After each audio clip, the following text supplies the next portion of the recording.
Ukraine पर मोदी सरकार का बड़ा ऐलान। भारतीय नागरिक तुरंत छोड़ दे यूक्रेन। दोस्तों, यूक्रेन पर रूस के हमले का खतरा लगातार बढ़ रहा है। जमीन पर युद्ध की भयानक स्थिति को देखते हुए अमेरिका पहले ही यूक्रेन की राजधानी कीव में मौजूद अपने दूतावास लवीव स्थानांतरित कर चुका है। तो वहीं अब यूक्रेन को लेकर मोदी सरकार ने भी तगड़ा फैसला ले लिया है। मोदी सरकार ने भारत के नागरिकों को हाई अलर्ट जारी कर दिया है कि यूक्रेन से भारतीय नागरिक तुरंत निकल जाएं। यूक्रेन में भारतीय दूतावास ने एक एडवाइजरी जारी करते हुए भारतीय छात्रों और नागरिकों से कहा है कि वो तुरंत भारत लौट जाएं। साथ में यूक्रेन में रहने वाले भारतीय सभी नागरिकों से दूतावास के साथ संपर्क में रहने को कहा है। क्योंकि दोस्तों, पुतिन अब किसी भी वक्त बिना किसी चेतावनी के यूक्रेन पर हमले का आदेश दे सकते हैं, जिसको देखते हुए भारत भी हाई अलर्ट पर आ गया है। तो वहीं अमेरिका ने रूस को इस बार आखिरी वार्निंग दे दी है। दोस्तों, मोदी सरकार ने आखिर ये फैसला क्यों ले लिया है, ये बात मैं वीडियो में आपको बताने वाला हूँ। लेकिन उससे पहले अमेरिका के फाइनल वार्निंग के बाद क्या कुछ होने वाला है, ये बात मैं आपको बताता हूँ। अमेरिका ने रूस को दी आखिरी वार्निंग, तो फाइनल गेम सेट करने पहुंचे जर्मन चांसलर। रूस की 1 लाख से ज्यादा की सेना ने यूक्रेन को अब 3 तरफ से घेर लिया है। बेलारूस में भी पुतिन के 30,000 सैनिक जोरदार अभ्यास कर रहे हैं। इस बीच रूस की शक्तिशाली नौसेना ने अपने महाविनाशक युद्धपोतों को यूक्रेन के पास काला सागर में तैनात कर दिया है। रूस के मंसूबों को देखते हुए अब अमेरिका के होश भी ठंडे पड़ चुके हैं। दोस्तों, दावा किया जा रहा है कि पुतिन बिना किसी चेतावनी के यूक्रेन पर आक्रमण का आदेश दे देंगे, लेकिन ब्रिटेन और अमेरिका का कहना है कि शांति की उम्मीदें अभी भी बरकरार हैं और कूटनीति का रास्ता अभी भी खुला हुआ है।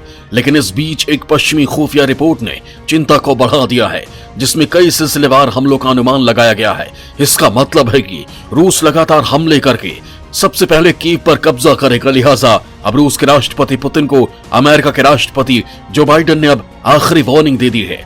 अमेरिकी सरकार ने रूस को यूक्रेन पर आक्रमण करने की स्थिति में गंभीर परिणाम भुगतने की चेतावनी दी है और इस मुद्दे के कूटनीतिक समाधान पर जोर दिया है।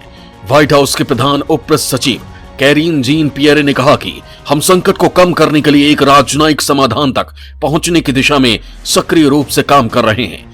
इससे पहले बाइडेन और पुतिन के बीच फोन पर बातचीत फेल हो चुकी है। इस मीटिंग में दोनों नेता आग बबूला हो गए थे। पुतिन के साथ ही फ्रांस के राष्ट्रपति मैक्रोन ने भी पुतिन के साथ 1-to-1 मुलाकात कर चुके हैं। रूस हमले के खतरे को देखते हुए अमेरिका भी अपने दूतावास को कीव से हटाकर यूक्रेन के पश्चिमी शहर लवीव ले जा रहा है। अमेरिका के विदेश मंत्री एंटनी ब्लिंकन का कहना है कि रूसी हमले के डर के चलते वॉशिंगटन ने दूतावास को हटाने का फैसला लिया है। हालांकि इस बीच जर्मन चांसलर ओलाफ शोल्स रूसी हमले के बढ़ते डर के बीच यूक्रेन पहुंचे, जिसके बाद वह मॉस्को में पुतिन से 1-to-1 मुलाकात करने वाले हैं। इस मीटिंग में दुनिया को आखिरी आस दिख रही है, क्योंकि रूस फिलहाल केवल जर्मनी के साथ ही अच्छे संबंध बनाए हुए है। यूक्रेन के चारों ओर रूस ने तैनात किया तबाही का सामान। सैटेलाइट तस्वीरों में तांडव करती दिखी पुतिन की सेना। दोस्तों, कई रिपोर्ट्स दावा कर चुकी हैं कि बड़ी संख्या में रूसी सैन्य बल यूक्रेन की सीमाओं पर मौजूद हैं। अब नई सैटेलाइट तस्वीरें उसकी पुष्टि कर रही हैं, जिसमें रूसी जमावड़े को देखा जा सकता है। तस्वीरों में दिखाई दे रहा है कि बीते 48 घंटे में यूक्रेन सीमा के निकट सैन्य गतिविधि बढ़ गई है। ये तस्वीरें ऐसे समय पर सामने आई हैं जब कहा जा रहा है कि रूस बिना किसी चेतावनी के किसी भी वक्त यूक्रेन पर हमला कर सकता है। यह हाई रेजोल्यूशन वाली तस्वीरें बीते 48 घंटे में ली गई हैं। इसमें बेलारूस, क्रीमिया और पश्चिमी रूस में बड़े पैमाने पर सैन्य जमावड़े को देखा जा सकता है। हालिया गतिविधियों में कई बड़ी सैन्य टुकड़ियों और हेलीकॉप्टर का सीमा के निकट इकट्ठा होना शामिल है। तस्वीरों में अग्रिम मोर्चा पर तैनात लड़ाकू विमानों और फाइटर बॉम्बर्स को देखा जा सकता है। कई थल सैन्य इकाइयां अपनी चौकियों को छोड़कर लड़ाकू इकाइयों के साथ काफिले में शामिल हो चुके हैं। रूस ने ज्यादातर यूक्रेन के उत्तर और उत्तर पूर्व में अपनी सेना की मौजूदगी को बढ़ाया है। इसमें यूक्रेन के दक्षिण पूर्व और क्रीमिया में एक बड़ा एयरबेस भी शामिल है, जिस पर 2014 में रूस ने कब्जा कर लिया था। मौजूदा अनुमान के मुताबिक करीब 1,30,000 रूसी सैनिकों ने यूक्रेन की सीमाओं को घेर लिया है। रूस के लड़ाकू विमान लगातार यूक्रेन की सीमा के निकट गश्त कर रहे हैं। साथ ही रूस ने अपने S-400 एयर डिफेंस सिस्टम को बेलारूस यूक्रेन सीमा पर तैनात कर दिया है। रिपोर्ट के मुताबिक आने वाले दिनों में रूस काला सागर और अजोव सागर में नौसेना अभ्यास भी शुरू कर सकता है। इन अभ्यासों को विशेषज्ञ युद्ध की तैयारियों का हिस्सा बता रहे हैं। रूस ने अपनी सेना को बेलारूस में भी भेज दिया है, जिसे वो संयुक्त युद्ध अभ्यास नाम दे रहा है। इस अभ्यास की शुरुआत 10 फरवरी को हुई थी और माना जा रहा है कि ये 10 दिन तक चलेगा। पश्चिमी विशेषज्ञों का मानना है कि यह सिर्फ एक छलावा है। वास्तव में रूस ने उत्तरी सीमा से हमला करने के लिए अपनी सेना को बेलारूस भेजा है। यानी दोस्तों, युद्ध का बिगुल किसी भी वक्त बच सकता है और इसे देखते हुए भारत ने भी तगड़ी तैयारी कर ली है। यूक्रेन तनाव के बीच हाई अलर्ट पर मोदी सरकार।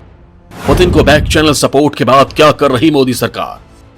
दोस्तों, यूक्रेन और रूस के तनाव के बीच भारत का मूक समर्थन रूस की ओर है।